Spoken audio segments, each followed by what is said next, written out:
Okay, well, let's call to order the Planning Committee meeting of Tuesday, March the 5th. Councillor Wolf is online and Mr. Ursic is also online. Motion on the minutes, moved, seconded. All those in favor, contrary, carried. The next meeting will be March 19, right here in these council chambers. And the first item on the agenda is an application by HGL Investments for a zoning text amendment to the automobile-oriented ZC40 and number 3 road, which is in the city center zone, to permit educational, commercial, and health services. Minor uses to the second and third floor at 4940 number 3 road. And we got Alex and Suzanne. Alex, give us a little bit of a summary of this one, please. Thank you, Mr. Chair. So this is a zoning text amendment application to amend the site-specific auto-oriented commercial ZC40 zone located at 4940 number 3 road to permit education, commercial, and health service minor uses to be located on the second and third floor of the existing building on site. Education, commercial, and health service minor are currently permitted on the ground floor only. The applicant has agreed to enhance the existing landscaping buffer along Alderbridge Way as a condition of approval. In addition, pedestrian improvements to enhance safety and internal circulation on-site have been included in the proposal. The applicant has also agreed to install 4 level 2 EV charging units as a condition of approval. Aside from these minor site improvement works, no construction is proposed through this zoning text amendment. That is all. That's it? That's it. Okay, Carol. Thank you very much. Given that there isn't any plans to go ahead with education, what's the motivation for changing the zoning? Oh, through the chair to Councillor Day. So generally, the rationale provided for the rezoning or for the zoning text amendment was largely to bring the zone into a similar, I guess, what would the best way to put it? If I may, through the chair to Councillor Day, was really to provide a slightly more broad range of uses permitted on the upper floors. The site was originally zoned under a land use contract, which tailored a more restricted range of uses and restricted the upper levels to office use only. So by allowing these 2 uses on the upper levels, it gives them greater flexibility on who they could lease the space to, and it brings it more in keeping with the commercial, auto-oriented commercial zone that's used elsewhere in the city center. So to create better chance of occupancy by interested parties. Okay, makes sense. Thank you. Contrary, carried. Thank you. And the next item is the Food Security and Agriculture Advisory Committee Annual Report and Work Program, and it's for approval.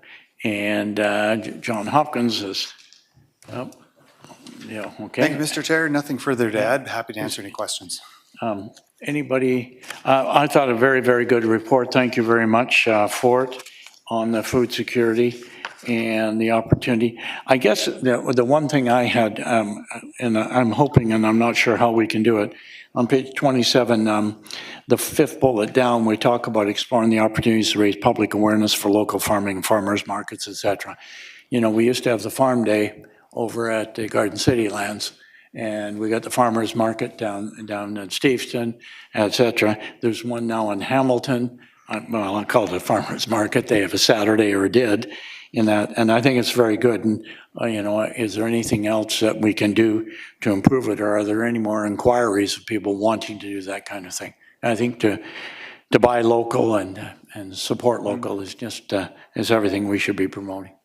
To the chair, I'll maybe pass that over to Mr. D'Souza.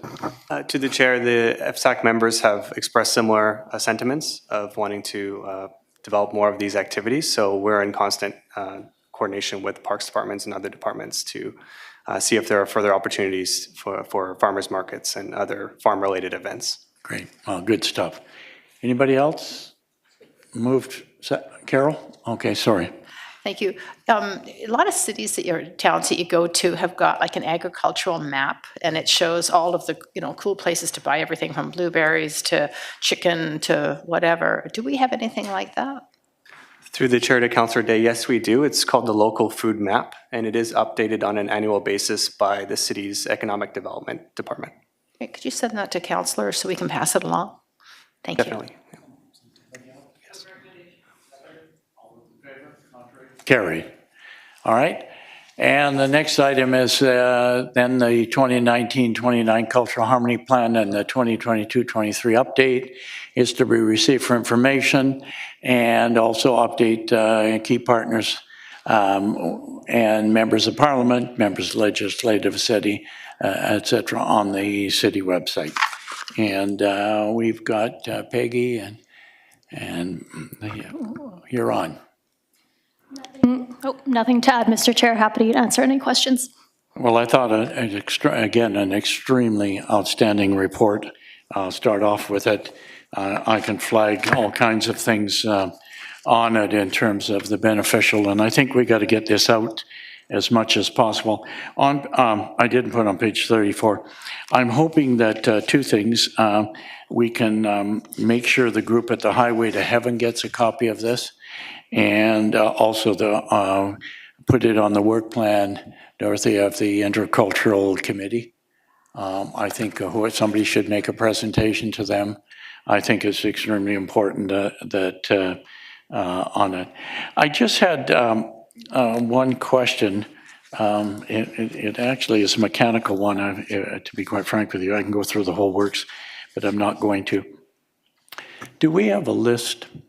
You know, we mentioned in there that 60% of residents are born outside the country, 80% identified as racialized, et cetera. And we've got immigrants coming in, we've got refugees, et cetera. Do we have a list of anywhere where English instruction in the city is given free? Like at a community center or an organization that will teach English? Many of our immigrants coming in, obviously we've got our own immigrant program accepting them, but English is always the problem, and if you have to pay for it, it's pretty darn expensive. But because these people don't have the resources, do we have that anywhere?